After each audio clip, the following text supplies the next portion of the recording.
Do it. Hey everybody, I'm Petra Monaco with the Rebels Den, and with me I have Nadine, who is actually in my home country right now. So welcome to the show. Welcome to the show. How are you? Thank you. Thank you for having me. Yeah, lovely being here. And that's my dog saying hi as well. It's all good. I know when he's about to rebel. Um,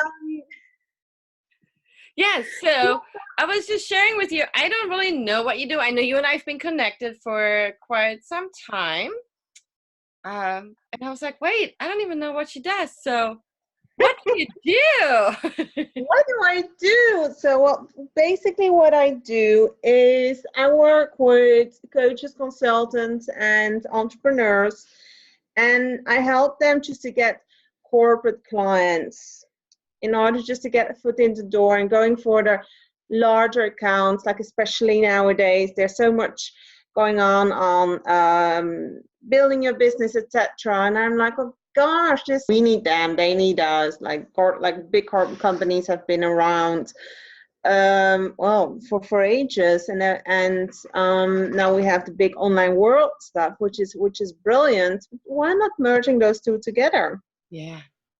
No, I like that because I know that business has changed, just in the last 5 years and then in 10 years. Like, it's not what it was 20, 30 years ago at all, with the emergence of the internet.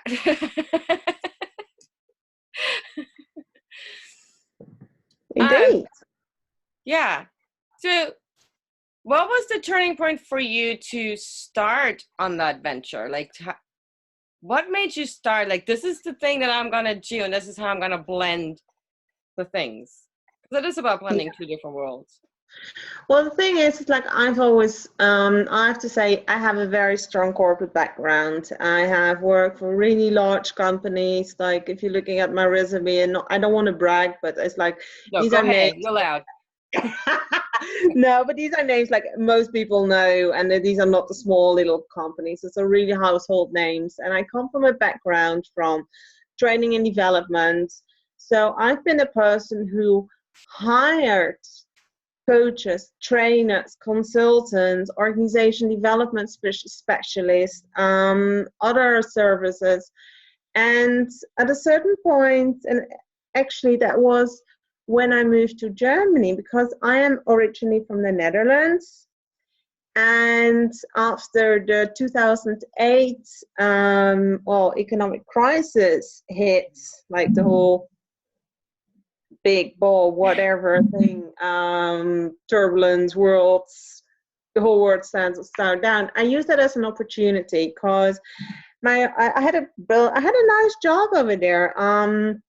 But and that was living, having your own single flats, and we took our leap. We took a big leap of faith, and we moved to Munich because years before I totally fell in love with that city.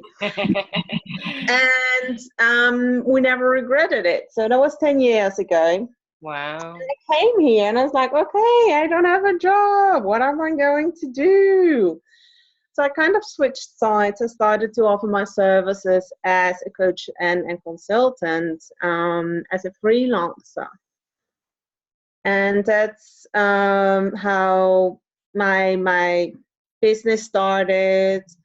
I switched sides a few times. So I got a job offer, and then I was like, nah, I love the freedom, and then going back and forward all the time. But that gave me the opportunity to see really both sides of the table, how to sell to the larger companies, but also how to buy them. And at a certain point, people started to ask me, it's like, Nadine, how do you get a foot into the door? Nadine, how do you get those clients? And I started to share my knowledge, which for me back then was like, I didn't think it was special, but apparently like a lot of people were struggling with it.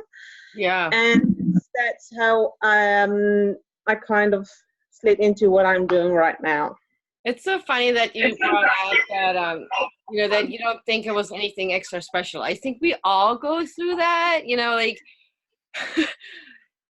I don't think I'm anything extra special, but I do know a few things here and there, just like you, and it's just like, oh.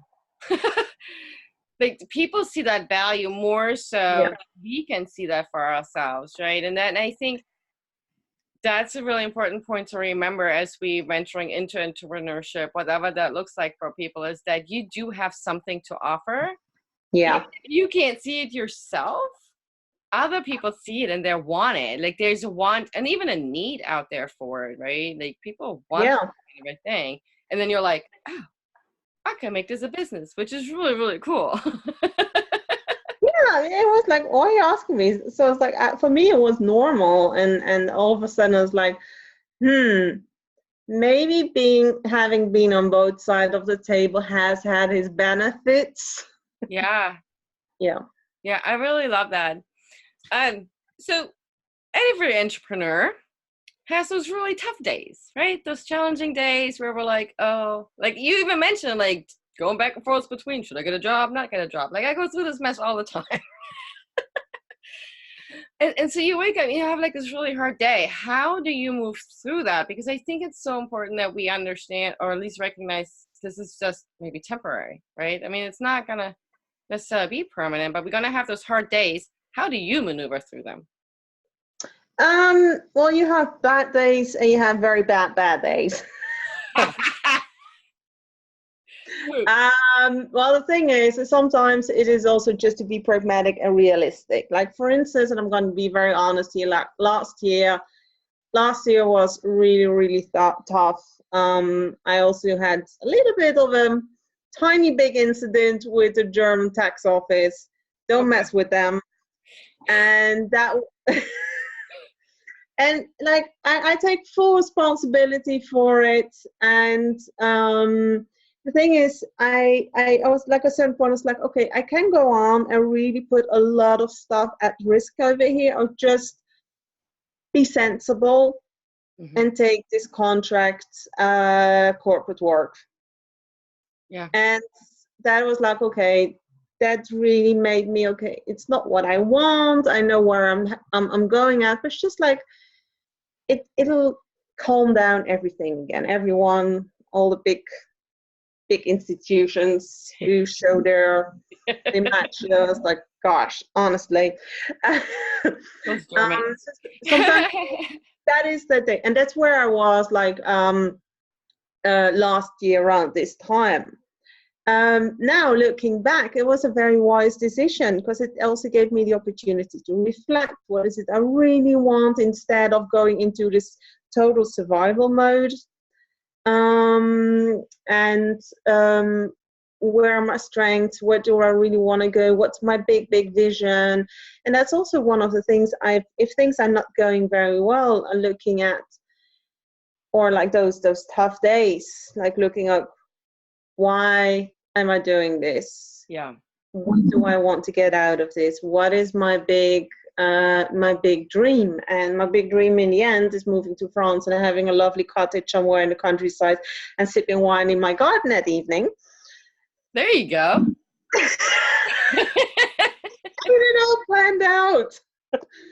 I was texting my husband earlier. We just, I don't know, messing around, and I sent him a picture. Oh, by the way, this is going to be our house. He was like, okay, thanks for the memo.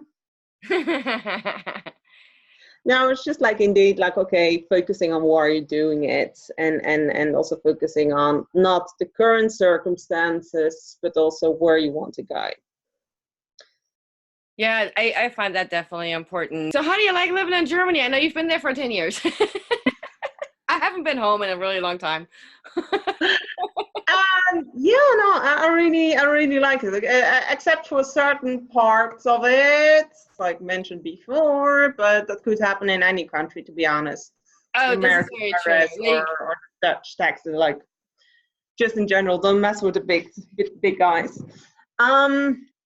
No, it's I don't know. I've been living abroad, like, I think most part of my life somehow. So it's about what you make out of it yourself. Make your own. It is.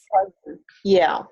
Yeah, no, I mean, I've been in the US for over 20 years now, and there's a few things where I'm like, but that's if you're planning on being an entrepreneur that lives abroad or travels laptop lifestyle, like there's something bit of a rebel who are they don't quite always. Stuff. Yes.